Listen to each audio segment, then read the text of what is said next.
નમસ્કાર મિત્રો, આ વિડીયોમાં આપણે જાણીશું સ્વસ્થ શરીર મેળવવા યોગ ચિકિત્સામાં સરળ કસરતો અને આસનો વિશે। મિત્રો, આપણે બધા સંસારી જીવોને આજના સ્પર્ધાત્મક યુગમાં પ્રત્યેક કાર્યો કરવા અને સફળતાઓ મેળવવા માટે સ્વસ્થ તનનું હોવું અતિ આવશ્યક છે।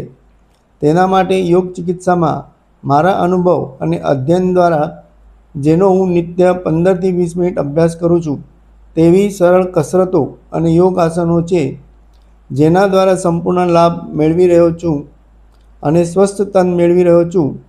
તમે પણ જો આ સરળ કસરતો અને આસનો જાણીને સમજીને રોજ કરતા રહેશો તો તમે પણ આ જીવન સ્વસ્થ શરીર મેળવી શકશો। પ્રસન્ન ચિત્તથી સંસારના પ્રત્યેક કાર્યો સફળતાપૂર્વક સંપન્ન કરી શકશો। તો હવે જાણીએ યોગ ચિકિત્સામાં કોઈપણ વ્યક્તિ કરી શકે તેવી સરળ કસરતો અને આસનો વિશે। સૌપ્રથમ એક જ જગ્યા ઉપર 1 થી 5 મિનિટ સુધી દોડો। આનાથી શરીરમાં ગરમી આવશે, સુસ્તી ઉડી જશે। પછી આસનો કરો। સર્વાંગાસન। સીધા સૂઈ જઈ પગને ધીરે ધીરે સીધા ઉપર કરો। ગરદનથી પગ સુધીનો ભાગ ઉપર સીધો રહેવો જોઈએ। આ આસનથી ગરદન, માથું અને રુધિરાભિસરણ બરાબર થાય છે અને સમગ્ર શરીરને ફાયદો થાય છે। હલાસન। ચત્તા સૂઈ જઈ પગ ઉપર લઈ જઈ માથાની પાછળ સુધી લઈ જાઓ અને જમીનને અડકાળો। હાથ શરૂઆતમાં જેમ જમીનને અડકેલા હોય તેમ જ યથાવત રહેવા જોઈએ।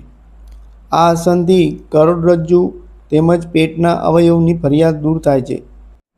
પાદ પશ્ચિમોત્તાસન। સીધા પગ લાંબા રાખીને બેસો અને હાથના ટેરવા વડે પગના ટેરવાને પકડો અને ધીરે ધીરે માથું ઘૂંટણને અડે તેવી સ્થિતિમાં આવો। આ આસનથી પણ પેટના અવયવો અને કરોડરજ્જુની ફરિયાદ દૂર થાય છે। પવન મુક્તાસન। સીધા સૂઈ પગને અંદર ખેંચો અને પેટ ઉપર દાબો। બે હાથ વડે પગના ઘૂંટણ પર પકડી છાતી સુધી પગ લાવવા, પછી માથું ઊંચું લઈ જઈ પગના ઘૂંટણને અડાડો।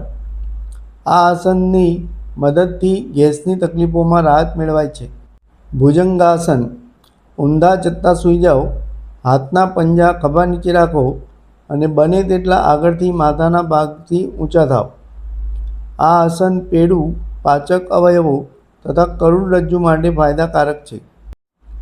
શલભાસન। ઊંધા સૂઈ હાથ કમર ઉપર રાખો, આગળથી માથાના ભાગથી બને તેટલા ઊંચા થાવ અને પાછળથી પગ બને તેટલા ઉપર ઉઠાવવાની કોશિશ કરો। આ આસન પાચક અવયવો, કરોડરજ્જુ તથા પેડું માટે ફાયદાકારક છે। ધનુરાસન। ઊંધા ચત્તા સૂઈ હાથ વડે પગને પકડો અને પેટ ઉપર બને તેટલા ઊંચા થાવ। આ આસન સમગ્ર સાયટિકા નર્વ્સ, પાચક અવયવો તેમજ ફેફસા માટે ફાયદાકારક છે। સિંહાસન।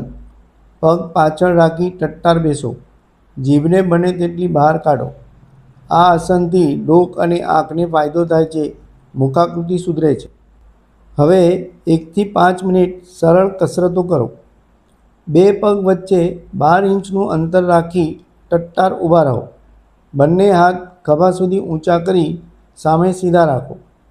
પછી બને તેટલી ઝડપથી ડાબી બાજુ વાળો। આનાથી લીવરને આંચકો આવશે। ફરી પાછા તે જ સ્થિતિમાં આવો। પછી બને તેટલી ઝડપથી જમણી બાજુ વાળો।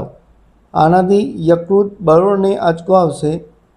ઓછામાં ઓછું 10 વખત કરવું, જેનાથી લીવર અને યકૃતને કાર્યરત કરવા માટે મદદ મળશે।